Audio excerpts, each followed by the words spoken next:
वहाँ से कागजी इसलिए बोलते हैं इसको क्योंकि इसमें पूरा साल नींबू रहते हैं। ये देखो, इधर देखो, ये नींबू बनाया आया, अभी आया ये है guys. Welcome to my blog. तो दोस्तों फिर से हमारे कागजी के नींबू पे बाहर आ चुके हैं दोस्तों। अभी जो नींबू तोड़े थे उसके बाद तुरंत ही गाइस दोबारा से फूल आ गया, और फूल आया नहीं है, फूल के बाद में नींबू भी बन गए सक्सेसफुली। मतलब पहले जैसे पिछली बार जैसे आम के सीजन, आम और नींबू वगैरह के फूल आए थे बाद में झड़ गए थे, ऐसा नहीं हुआ। अभी नींबू के जो फूल आए जाड़ों वाले, तो ये गाइस अभी जो फूल आए थे उसके फल भी बन गए, इसीलिए इसको बारहमासी बोलते हैं। पूरा साल गाइस इसके ऊपर नींबू रहते हैं दोस्तों। ये देखो, इन पेड़ों की बात ही अलग होती है।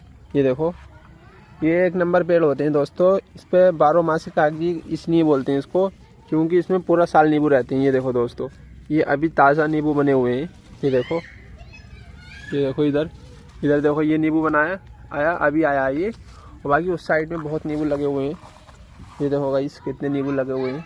इधर देखो, इधर भी कितने लगे हुए हैं पीस दोस्तों। हमारे इस वाले पेड़ पे भी आ रहे हैं, जैसे कि ये पीस देखो दोस्तों, ये पीस भी अभी आया हुआ है। ये देखो कितने सारे नींबू आए। ये देखो अभी और फूल बन रहे हैं यहाँ पर। इधर देखो फूल बन रहे हैं।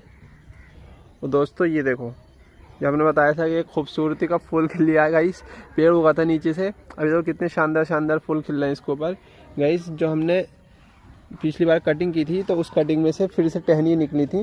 ये देखो, तो अब वो टहनी हमने सुबह काट दी गाइस, क्योंकि नीचे देखो पूरा क्लीन है, यहाँ से टहनी निकल जाती है, फिर नींबू उठाने में तोड़ने में दिक्कत आती है।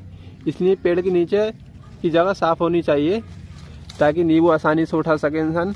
और जब पेड़ के नीचे साफ़ सफाई होती है तो पेड़ को वैसे भी ऊर्जा थोड़ी ज़्यादा मिलती है। ये देखो अभी कितना शानदार लुक है।